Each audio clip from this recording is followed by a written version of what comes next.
Hello, and thank you for joining me. I'm Marvin Hernandez, a licensed broker and mortgage lender here in Southern California for over 20 years. Today we're going to do an overview on the 10-step application process from beginning to end when using a 203K loan to purchase a property in California.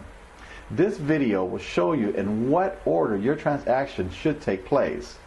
Now, before we get into those 10 steps, you must know there are two types of 203K loans that you can use to buy and fix up a property. There is the standard 203K, and then there is the 203K Streamline. So what's the difference? Well, a 203K Streamline can be used to rehab and repair up to $35,000, and a contractor bid is all you would need.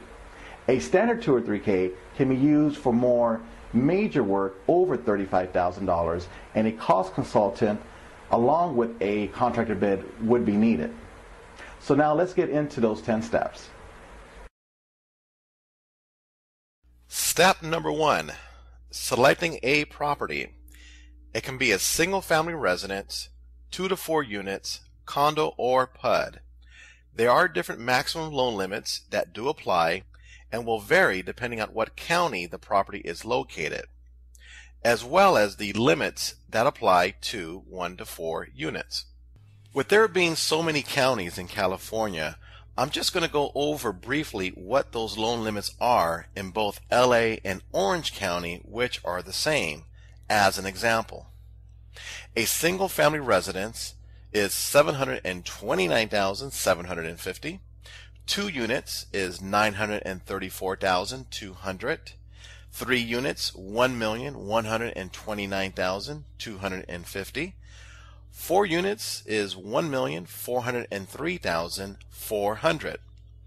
That means your buyer can finance both the purchase price plus repairs up to those total loan limits with no limitations on repairs, unless you go with the Streamline, which has a limitation of $35,000 in improvements. Step number 2, making the offer. This is where you take out your pencil and paper, or a calculator, which is easier, and figure out the purchase price that you are offering the seller while taking into consideration the amount of money needed for repairs, which will be added to the purchase price.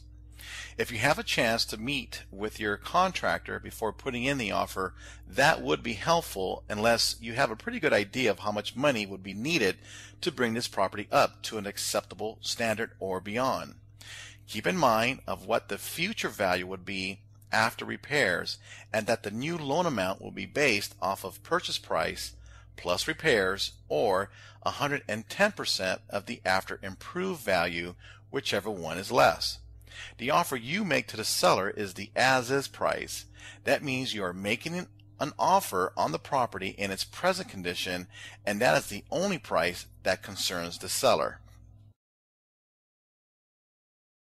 If you like the 2 steps you just saw, thought they were helpful, and would like to see more, then visit 203kmortgagelender.com to view the remaining steps 3 through 10.